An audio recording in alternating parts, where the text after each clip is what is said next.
నమస్కారం LG news కి స్వాగతం. హెడ్లైన్ చూద్దాం.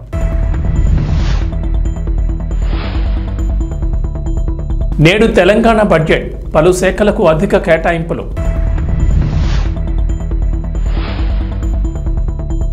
హైదరాబాద్ చుట్టూ రింగ్ రైల్ ప్రాజెక్ట్ కేంద్ర రైల్వే మంత్రి కీలక ప్రకటన.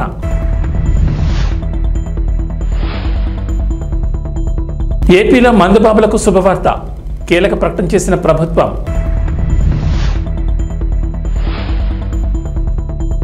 తెలంగాణ ప్రజలకు వాతావరణ శాఖ హెచ్చరిక.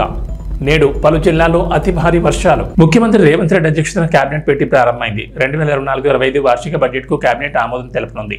అంతకుముందు డిప్యూటీ సీఎం ఆర్థిక మంత్రి బట్టి విక్రమార్క, ఛాంబర్లో మంత్రులు కోమటిరెడ్డి వెంకటరెడ్డి, పొంగులేటి శ్రీనివాసరెడ్డి, ఉత్తమ్ కుమార్ రెడ్డి, పొన్నం ప్రభాకర్, కొండా సురేఖ సమావేశమయ్యారు. బట్టిని కలిసిన చీఫ్ సెక్రటరీ శాంతికుమారి బడ్జెట్ ప్రవేశపెడుతున్నందుకు అభినందనలు తెలిపారు. ప్రజాభవన్ నుంచి డిప్యూటీ సీఎం ఆర్థిక మంత్రి భట్టి విక్రమార్క అసెంబ్లీకి బయలుదేరి వెళ్లారు. సీఎం రేవంత్ అధ్యక్షతన జరిగే కేబినెట్ సమావేశంలో భట్టి పాల్గొనున్నారు. అసెంబ్లీ కమిటీ హాల్లో జరగనున్న కేబినెట్ భేటీలో 2024-25 వార్షిక సంవత్సరం బడ్జెట్ కు కేబినెట్ ఆమోదం తెలుపనుంది. తెలంగాణ ప్రభుత్వం అసెంబ్లీలో బడ్జెట్ ను ప్రవేశపెట్టనుంది. 2024-25 ఆర్థిక సంవత్సరానికి గాను ఈ పద్దును ప్రవేశపెట్టనున్నారు. ఉదయం 9 గంటలకు ముఖ్యమంత్రి రేవంత్ రెడ్డి అధ్యక్షతన జరిగే కేబినెట్ సమావేశంలో బడ్జెట్ ఆమోదం పొందుతుంది. ఆ తర్వాత డిప్యూటీ సీఎం ఆర్థిక మంత్రి భట్టి విక్రమార్క మధ్యాహ్నం 12 గంటలకు శాసనసభలో పూర్తిస్థాయి పద్దును ప్రవేశపెడతారు. హైదరాబాద్ చుట్టూ రింగ్ రైల్ ప్రాజెక్టు నిర్మించేందుకు కసరత్తు జరుగుతున్న సంగతి తెలిసిందే. ప్రస్తుతం ఉన్న ఔటర్ రింగ్ రోడ్డుకు 40 కిలోమీటర్ల దూరం నుంచి రీజనల్ రింగ్ రోడ్ నిర్మిస్తుండగా దానికి సమాంతరంగా రింగ్ రైల్ ప్రాజెక్టు నిర్మించే ప్లాన్ చేస్తున్నారు. ఈ ప్రాజెక్టు నిర్మాణంపై కేంద్ర రైల్వే శాఖ మంత్రి అశ్విని వైష్ణవ్ కీలక ప్రకటన చేశారు. రింగ్ రైల్ ప్రాజెక్టు నిర్మాణంపై కసరత్తు చేస్తున్నామని చెప్పారు. త్వరలో ఈ ప్రాజెక్టుకు సంబంధించిన పూర్తి వివరాలు వెల్లడిస్తామన్నారు. మంగళవారం కేంద్ర బడ్జెట్ను ప్రవేశపెట్టగా రైల్వే బడ్జెట్లో కేటాయింపుల వివరాలను మంత్రి అశ్విని వైష్ణవ్ వెల్లడించారు. రైల్వే బడ్జెట్లో తెలంగాణకు మొత్తం 5,336 కోట్లు కేటాయించినట్లు తెలిపారు. ప్రస్తుతం తెలంగాణలో రాష్ట్రంలోని వివిధ ప్రాంతాల్లో 32,946 కోట్ల విలువైన ప్రాజెక్టుల పనులు కొనసాగుతున్నాయని వెల్లడించారు.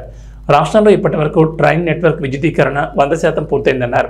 ఎన్డీఏ అధికారంలోకి వచ్చిన తర్వాత గత 10 ఏళ్లలో 437 కొత్త ఫ్లైఓవర్లు, అండర్ పాస్లు నిర్మించినట్లు చెప్పారు. అసెంబ్లీలో ముఖ్యమంత్రి నారా చంద్రబాబు నాయుడు కీలక ప్రకటన చేశారు. వైఎస్ఆర్సీపీ హయాంలో జరిగిన మద్యం కుంభకోణంపై శ్వేతపత్రం విడుదల చేశారు. కీలక అంశాలను ప్రస్తావించారు. మద్యం విధానం స్థానంలో కొత్త మద్యం బార్ల విధానాన్ని తీసుకొస్తామని, నిపుణుల కమిటీ లేదా కేబినెట్ సబ్ కమిటీతో మద్యం విధానంపై అధ్యయనం చేయిస్తామన్నారు. ఈ ఎక్సైజ్ పాలసీని అత్యుత్తమ ఆచరణలతో ఉండేలా దీన్ని రూపొందిస్తామని, మద్యం ధరలను సమీక్షించి పేదలకు అందుబాటు ధరలో నాణ్యమైన మద్యం లభించేలా చూస్తామని చెప్పుకొచ్చారు. రాష్ట్రంలో ఎక్సైజ్ శాఖను పునర్వ్యవస్థీకరిస్తామని, వారిపై ఒకే విభాగం పర్యవేక్షించుతామని సీఎం తెలిపారు. ఈ రాష్ట్రానికి ఎంత ద్రోహం చేశారో, ఎంత అన్యాయం జరిగిందో ప్రతి ఒక్కరికి అర్థమవుతుంది. ఈరోజు మనందరం కూడా రాష్ట్రంలో ఎన్డీఏ గెలిచింది. గెలిచిన తర్వాత అఖండ విజయం, ఒక హిస్టారికల్ విక్టరీ వచ్చింది. కేంద్రంలో నిన్న బడ్జెట్లో ప్రత్యేకంగా పెట్టి మనకు డబ్బులు ఇస్తే మనం ఆనందపడ్డాం, ధన్యవాదాలు తెలియజేశాం. అదే సమయంలో ఈ రాష్ట్రంలో జరిగినటువంటి దోపిడీ మనం ప్రజలకు చెప్పి ప్రజల్లో కూడా చైతన్యం చేయాల్సిన బాధ్యత మనందరిపైన ఉందని చెప్పి నేను తెలియజేస్తున్నాను. ఈ పాయింట్లో 1 by 1 నేను ఒకసారి ఎక్స్ప్లెయిన్ చేస్తాను. మీరు కూడా ఫాలో కావాల్సిందిగా, ప్రజలందరూ కూడా ఆలోచించాల్సిందిగా వారికి కూడా విజ్ఞప్తి చేస్తున్నా. నెక్స్ట్, ఆ రోజు చెప్పిన మొదటి పాయింట్ ప్రామిస్ చేయడం. ప్రామిస్ చేయడంలో మద్యపాన నిషేధం పెడతాం. దానిపైన లిక్కర్ అవుట్లెట్స్ గ్రాడ్యువల్గా తగ్గించేస్తాం. 5 స్టార్ హోటల్కే పరిమితం చేస్తాం. అది ప్రామిస్ చేశారు.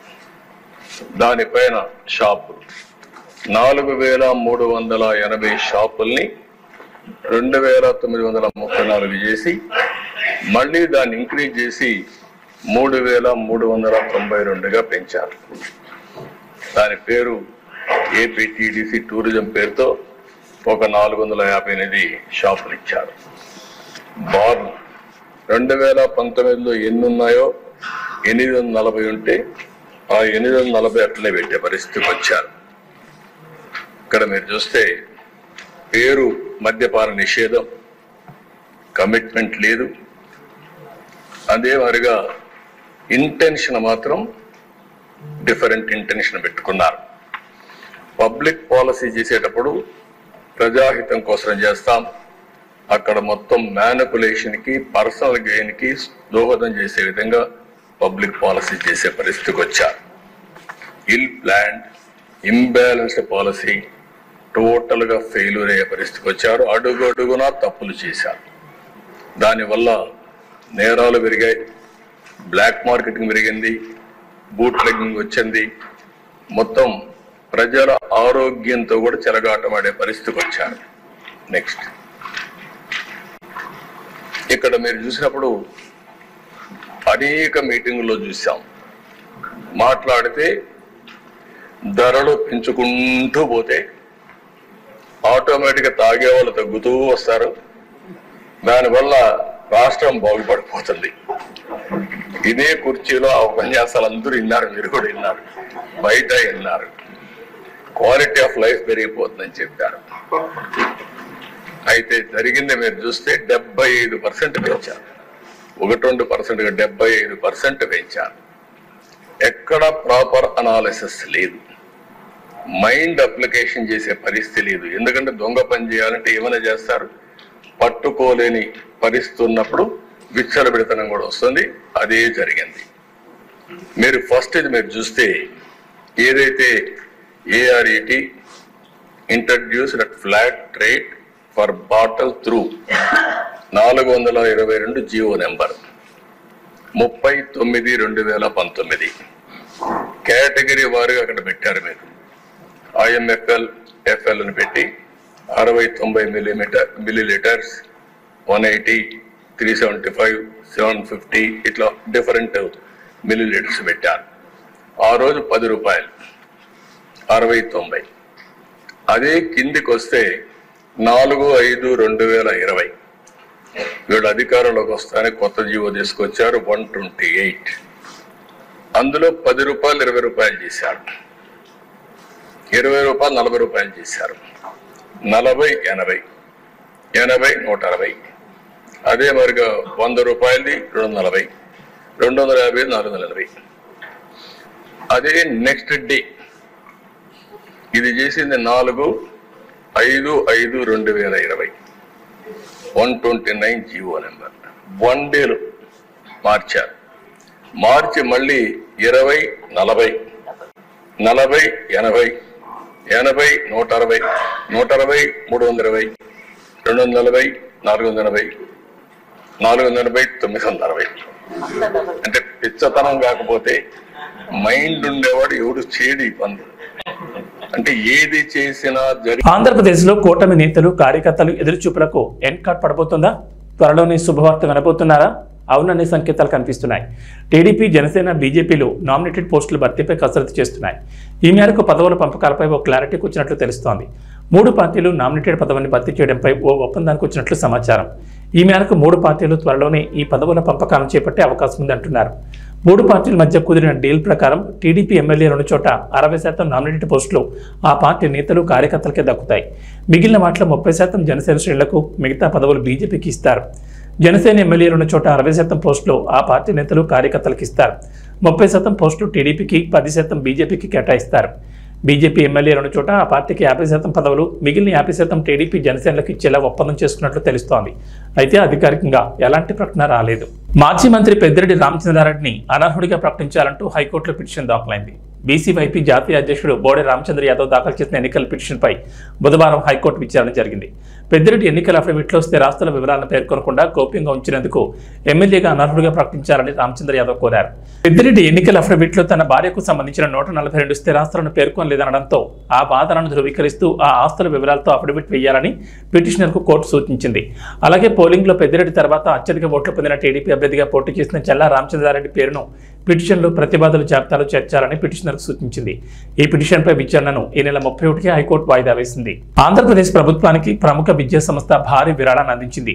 ముఖ్యమంత్రి సహాయ నిధికి శశి విద్యా సంస్థల చైర్మన్ బోరుగుపల్లి వేణుగోపాలకృష్ణ ముఖ్యమంత్రి చంద్రబాబుకు 1 కోటి విరాళం అందించారు.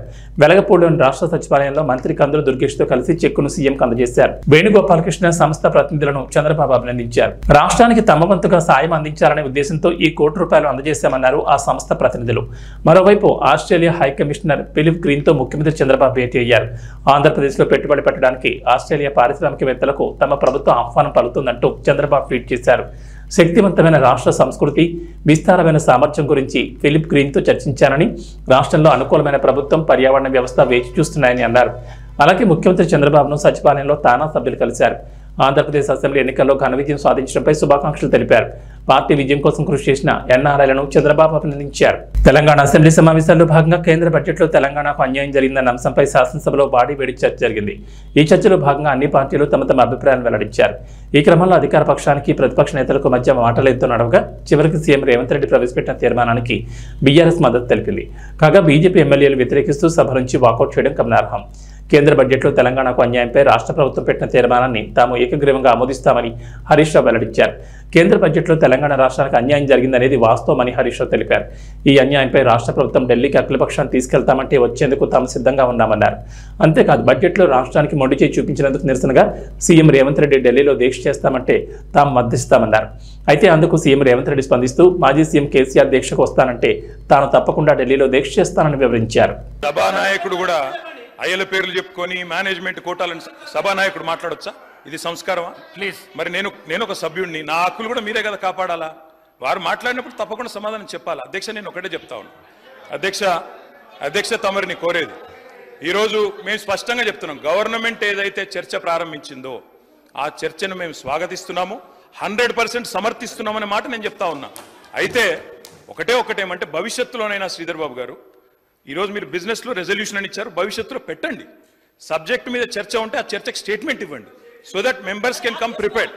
ఇక అది వదిలేస్తే, ఆ మీమాంస వదిలేస్తే, అధ్యక్ష ఇప్పుడే నేను చెప్పాను అధ్యక్ష, మేము సీరియస్ విషయం కాబట్టి రెజల్యూషన్ సరిగ్గా పెట్టమని చెప్తున్నా వెంకరెడ్డి గారు. అధ్యక్ష, ఈ రకంగా మంత్రులు డిస్టర్బ్ చేయడం మాటికి పద్ధతి కాదు. సీనియర్ మెంబర్లు ఇదేం పద్ధతి అధ్యక్ష? స్వాగతిస్తున్నామని చెప్తే మళ్ళీ ఈ రకంగా ఇబ్బంది పెట్టడం ఏంది? ఇంత ఓపిక లేదేమో అధ్యక్ష. వెంకటరెడ్డి గారు ప్లీజ్ కూర్చోండి. అధ్యక్ష ప్లీజ్, నేను ఇస్తాను, కూర్చోండి. అధ్యక్ష మేము క్లియర్ గా చెప్పేది, మేము అధ్యక్ష అధికార పక్షంలో ఉన్నా, ప్రతిపక్షంలో ఉన్నా, ఏ పక్షంలో ఉన్నా మేము తెలంగాణ ప్రజల పక్షం అధ్యక్ష. మేము ఈరోజు ఈ కాంగ్రెస్ పార్టీ కాంగ్రెస్ ప్రభుత్వం ప్రవేశపెట్టిన ఈ చర్చను ఎందుకు సమర్థిస్తున్నాము, ఎందుకు స్వాగతిస్తున్నామంటే, తప్పకుండా రాష్ట్ర విశాల ప్రయోజనాల దృష్ట్యా, రాజకీయ ప్రయోజనాల కంటే కూడా రాష్ట్ర ప్రయోజనాలు ముఖ్యం కాబట్టి, తప్పకుండా రాష్ట్రంలోని ప్రజలకు న్యాయం జరగాలి కాబట్టి, నిన్న కేంద్ర బడ్జెట్లో అన్యాయం జరిగింది కాబట్టి తప్పకుండా ప్రభుత్వం ఈరోజు ఏదైతే చర్చను పెట్టిందో దాన్ని మేము సంపూర్ణంగా స్వాగతిస్తున్నామన్న మాట మళ్ళొకసారి చెప్తా ఉన్నా అధ్యక్ష. 8 నెలలు జరుగుతున్నా ఇంకా జాప్యం జరుగుతలేదు అని ఒక సమాధానం చెప్పారు. ఎప్పట్లోగా ఈ ప్రతిపాదనలు అమలు చేసి నియమిత రోజును ప్రకటించమవుతుందంటే ఇది పరిశీలనలో ఉంది అని గౌరవ మంత్రి గారు చెప్పారు. ఇది కాంగ్రెస్ పార్టీ మేనిఫెస్టో అధ్యక్ష. ఈ మేనిఫెస్టోలో page number 28 item number 14 TSRTC సిబ్బంది సంక్షేమం.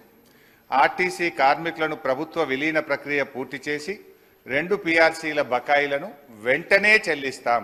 వెంటనే అంటే 8 నెలలు సమయం సరిపోదా అధ్యక్ష? నంబర్ 1. నంబర్ 2, వచ్చే PRC పరిధిలోకి టీఎస్ఆర్టీసీ కార్మికులను చేరుస్తాం.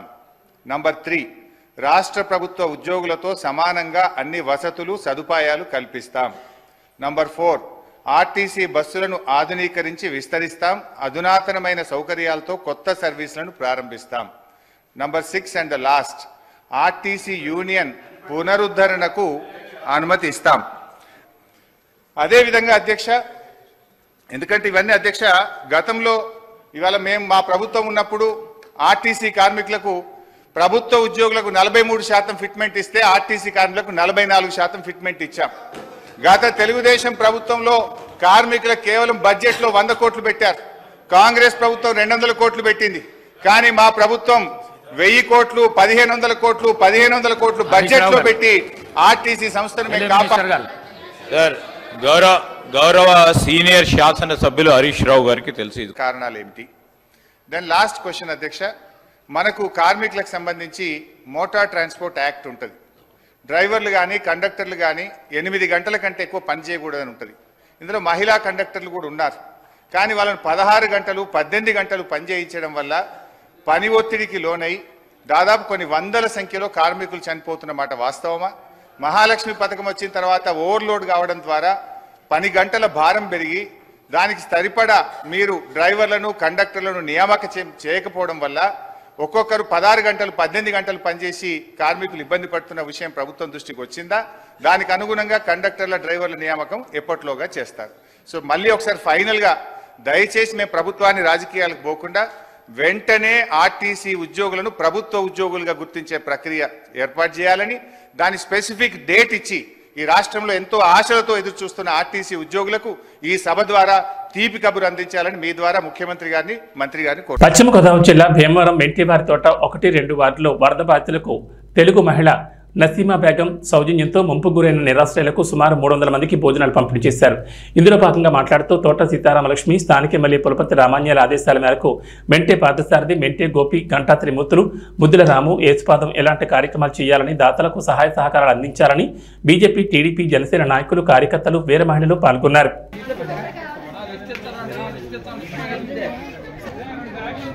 పిచ్చయ్య గారు, హోటల్ పిచ్చయ్య గారు 10 రూపాయలు టిఫిన్ పిచ్చయ్య గారు అండి. ఎవరికైనా వ్యవహారంలో తెల్లనోళ్ళు ఉండరు, ఆయన సౌజన్యంతో రేపు ఇవ్వడం జరుగుతుంది. దీనికి స్పందించి ఇంకా ఇతరులు కూడా దీనికి ఇటువంటి కార్యక్రమాలు చేయాలని కోరుతూ తెలుగుదేశం కార్యకర్త అన్ని కూటమికి కారణంగా మెంటూరు తోటలో లోతట్టు ప్రాంతంలో వెళ్ళిపోయింది. ఎమ్మెల్యే గారు రావడం చూడడం జరిగింది. అలాగే జనసేన పార్టీ, అలాగే తెలుగుదేశం పార్టీ నాయకులు రావడం జరిగింది. అక్కడ ఉండిపోయి సారు వెంటనే చూసి సమస్యని పరిష్కరించాలని చెప్పి మహిళలందరూ వచ్చి అక్కడ గోడ కట్టి ఇవ్వాలని చెప్పి అడిగారు. ఎమ్మెల్యే గారు సమస్య పరిష్కరిస్తానమ్మా అన్నారు. ఎందుకంటే అక్కడ వర్షం వచ్చినప్పుడల్లా నీళ్ళు నిండిపోయి పిల్లలు కూడా చనిపోవడం జరిగింది. అలాగే ఎమ్మెల్యే గారు కూడా మోటార్ పెట్టి తోయించడం జరిగింది. ఇలాంటి సమస్య మళ్ళీ రాకుండా ప్రభుత్వం మళ్ళీ సమస్య నాకు పరిష్కరించాలని చెప్పి అలాగే దాతలు ముందుకొచ్చి ఈ వార్డులో అన్నదానం కానీ అలాగే ఆర్థిక సహాయం కానీ చేయాలి. జై తెలుగు.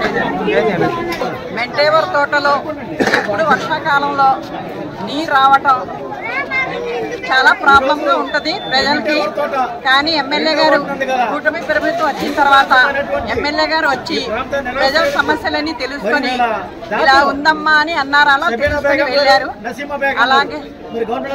అలాగే ఏంటంటే ఇప్పుడు దాతలందరూ ముందుకు వచ్చి ప్రతి ఒక్కరు కూడాను వారం రోజుల నుంచి ఏదో అన్న సాయం చేస్తున్నారు. ప్రతి ఒక్కరు కూడా తోసినంత మట్టుకు.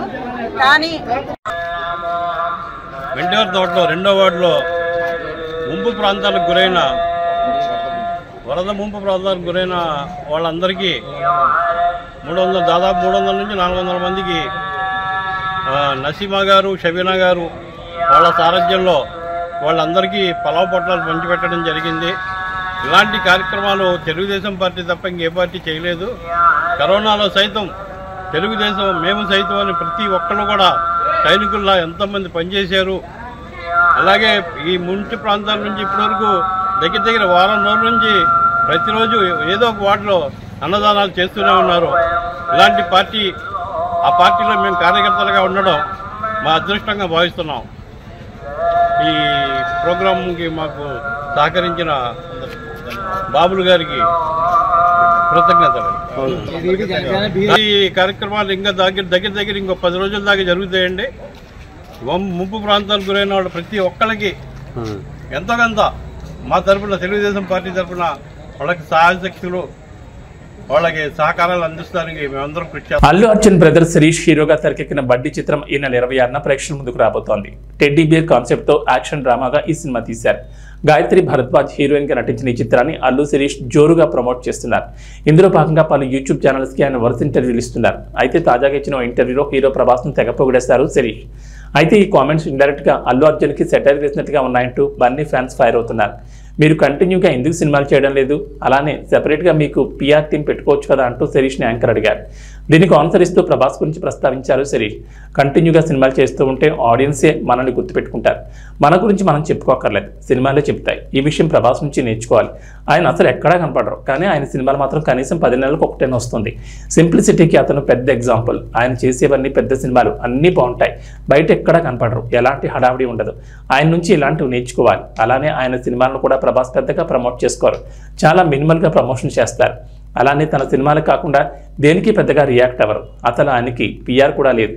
అలానే ఏ అవార్డ్ ఫంక్షన్స్కి రియాలిటీ షోలకు కూడా ఆయన పెద్దగా రారు. కానీ తన సినిమాల ఈవెంట్స్కి మాత్రం వచ్చి చిన్నగా ప్రమోట్ చేస్తారు. అయినా సరే ఆయన సినిమాలు పెద్ద హిట్ అవుతాయంటూ అల్లు శిరీష్ అన్నారు. T20 ప్రపంచ కప్ 2024 టైటిల్ సాధించిన తర్వాత కెప్టెన్ రోహిత్ శర్మ T20 ఫార్మాట్కు గుడ్ బై చెప్పిన విషయం తెలిసిందే. దీంతో శ్రీలంకతో జరిగే T20 సిరీస్కు కొత్త కెప్టెన్ ఎంపిక అనివార్యమైంది. ఈ నేపథ్యంలో శ్రీలంకతో సిరీస్కి ఎంపికయ్యే కెప్టెన్ని T20 ప్రపంచ కప్ 2026 వరకు కొనసాగిస్తారనే అంచనాలతో కెప్టెన్ ఎంపిక ఉత్కంఠ రేపింది. అయితే T20 ప్రపంచ కప్ 2024కు రోహిత్ శర్మకు డిప్యూటీగా ఉన్న హార్దిక్ పాండ్యాని భారత T20 జట్టు తదుపరి కెప్టెన్ అని అంతా భావించారు. కానీ అనూహ్యంగా భారత సెలక్షన్ కమిటీ సూర్యకుమార్ యాదవ్ను కెప్టెన్గా ఎంపిక చేసింది. దీంతో హార్దిక్ పాండ్యాకు అన్యాయం జరిగిందనే ఆరోపణలు వచ్చాయి. దీనిపై చాలా మంది మాజీ క్రికెటర్లు తమ అభిప్రాయాన్ని వ్యక్తం చేశారు. ఈ జాబితాలో టీమిండియా మాజీ చీఫ్ సెలెక్టర్ మాజీ క్రికెటర్ కృష్ణమాచారి శ్రీకాంత్ చేరాడు. శ్రీలంకతో T20లకు కెప్టెన్గా హార్దిక్ పాండ్యాను తొలగించడంపై అతను ఆగ్రహం వ్యక్తం చేశాడు. ఇందుకు టీమిండియా యాజమాన్యం ఇచ్చిన వివరణ సరిగా లేదని అసంతృప్తిని వ్యక్తం చేశాడు. పాండ్యా ఫిట్నెస్ కారణంగా అతన్ని ఎంపిక చేయలేదని చీఫ్ సెలెక్టర్ అజిత్ అగర్కర్ ఇచ్చిన వివరణ సరిగా లేదని చెప్పుకొచ్చారు. ఇక వాతావరణ విషయానికి వస్తే తెలంగాణలో గత వారం రోజులుగా ఎడతెరిపి లేకుండా వర్షాలు కురుస్తున్నాయి. కొన్ని జిల్లాల్లో భారీ వర్షాలు, మరికొన్ని జిల్లాల్లో ముసురు వానలు పడుతున్నాయి. దీంతో రాష్ట్రంలోని వాగులు వంకలు పొంగి పొర్లుతున్నాయి. జలాశయాలు నిండుకుండలా మారాయి. అయితే ఇప్పట్లో వర్షాలు రాష్ట్రాన్ని వీడేలా కనిపించడం లేదు. నేడు కూడా పలు జిల్లాల్లో భారీ నుంచి అతి భారీ వర్షాలు కురుస్తాయని హైదరాబాద్ వాతావరణ కేంద్రం అధికారులు వెల్లడించారు. మరో 2 రోజుల పాటు ఈ వర్షాలు ఇలాగే ఉంటాయన్నారు. ఉత్తర ఛత్తీస్గఢ్ వద్ద అల్పపీడనం ఏర్పడిందని అధికారులు వెల్లడించారు. అది ప్రస్తుతం తూర్పు మధ్యప్రదేశ్గా కొనసాగుతుందన్నారు. దీని ప్రభావంతో తెలంగాణలోని పలు జిల్లాల్లో అత్యంత భారీ వర్షాలు కురుస్తాయన్నారు. ముఖ్యంగా ఉత్తర తెలంగాణకు జిల్లాలకు వర్ష ప్రభావం ఎక్కువగా ఉంటుందని చెప్పారు. ఆసిఫాబాద్, పెద్దపల్లి, జగిత్యాల, మంచిర్యాల, భూపాలపల్లి జిల్లాలో అత్యంత భారీ వర్షాలు కురుస్తాయని వాతావరణ కేంద్రం వెల్లడించింది. ఈ మేరకు ఆయా జిల్లాలకు ఎల్లో అలర్ట్ జారీ చేశారు. నిర్మల్, నిజామాబాద్, కరీంనగర్, కామారెడ్డి, ములుగు, వరంగల్, హనుమకొండ, జనగాం జిల్లాలో ఓ మోస్తరు వర్షాలు కురిసే ఛాన్స్ ఉందని పేర్కొన్నారు. వర్షంతో పాటు ఉరుములు, మెరుపులు, కొన్ని చోట్ల పిడుగులు పడే ఛాన్స్ ఉన్నట్లు అధికారులు వెల్లడించారు. ప్రజలు అప్రమత్తంగా ఉండాలని, అవసరమైతేనే బయటకు రావాలని సూచిస్తున్నారు. ఇవి బులెటిన్ విశేషాలు. నమస్కారం.